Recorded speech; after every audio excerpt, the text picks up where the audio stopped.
Sennheiser HD560S versus Beyerdynamic DT990 Pro.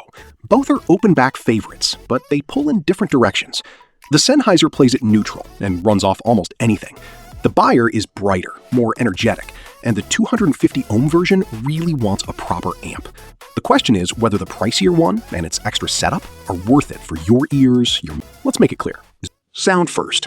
The HD560S is tuned flat and honest. Bass goes deep but doesn't shove. Mids sit where they should, and the top end has clarity without screaming at you. It's the kind of sound where a bad mix sounds bad, and a good one finally clicks. The DT990 Pro goes the other way. Big V-shape, punchy mid-bass, and a treble that genuinely sparkles. Cymbals shimmer, snares snap, electronic stuff feels alive. The trade-off is real. That treble peak around the upper mids can get spicy on bright recordings, and treble-sensitive ears will feel it after a couple of hours. There's a reviewer who put hours into the 560S and said it lifted the fog from their own mixes. That reads true to me. So if you want honest reference sound, the Sennheiser. If you want fun, energetic, bass head-leaning open back, the Beyer. Both EQ well, but you'll EQ the 990 more often. Detail, soundstage, imaging. This is where openbacks earn their price. The DT990 Pro has the wider, more theatrical stage. Sounds feel further out. Instruments breathe. And for FPS gaming, that bright treble actually helps footsteps and gunfire pop out of the mix. The HD560S is tighter and more precise. The stage isn't quite as wide, but imaging is more accurate. Separation is cleaner, and small details land exactly where they belong.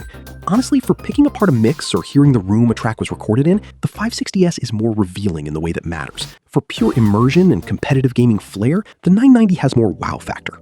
Comfort over long sessions. Both use velour, both are over-ear, both can disappear on your head. The 560S is lighter, around 240 grams, and the clamp loosens after a couple weeks of use. People with bigger ears or glasses sometimes hit the driver baffle. That's a fair complaint. The DT990 Pro is a touch heavier, but the pads are deeper and plusher, and folks consistently call it one of the most comfortable headphones they've owned. Initial clamp can be tight, but it relaxes. For glasses wearers and big heads, the Beyer pads tend to forgive more. For pure lightweight all-day wear, the Sennheiser wins. Slight edge to the 990 on plushness, slight edge to the 560S on weight. Driving them. This one matters. The HD560S is 120 ohm, but high sensitivity, and it genuinely runs off a PS5 controller, a laptop jack, or a phone with a dongle. No amp drama. The DT990 Pro 250 ohm is a different story. Plug it into a basic laptop and it sounds quiet, thin, and underwhelming. With a proper amp or a decent audio interface, it wakes up and shows you why it's a studio classic. So, real talk. If you don't already own a DAC or amp, factor that into the Beyer's price. The Sennheiser is the true plug-and-play option here. Both are open back, so leakage is significant and isolation is basically zero. If your roommate's 3 feet away or your mic is on, everyone hears your audio. Quiet rooms only.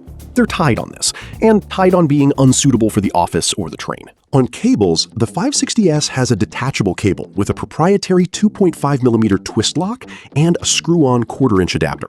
Replaceable, which matters years down the line. The DT990 Pro has a fixed 3-meter coiled cable. Long, sturdy, great for studios, annoying if it ever fails because you're soldering or sending it in. Edge to the Sennheiser on long-term convenience. Value. Both sit in a similar bracket, with the 560S typically running cheaper and seeing more frequent discounts. The Sennheiser bundles a detachable cable, the adapter, and a sound that's ready out of any source. The Beyer holds price more steadily, gives you German build, replaceable pads, and a tuning that lives or dies by your amp. Once you add the cost of an amp or interface to the 990, the gap widens. Pure cost to performance for someone without extra gear, the 560S delivers more for less. If you've already got a proper chain, the 990 stretches its legs, and the math gets closer. Here's the call. For most of you watching without a dedicated amp on the desk, the HD560S.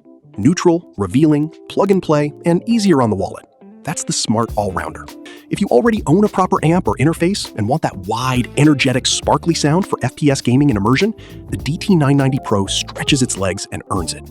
If you're treble sensitive or buying your first serious open back, no fluff, the 990 isn't the move. Stick with the Sennheiser. The HD560S also tends to see more discounts, so worth waiting for a sale. And you, which one would you pick? Let me know in the comments. Both linked below with the current price.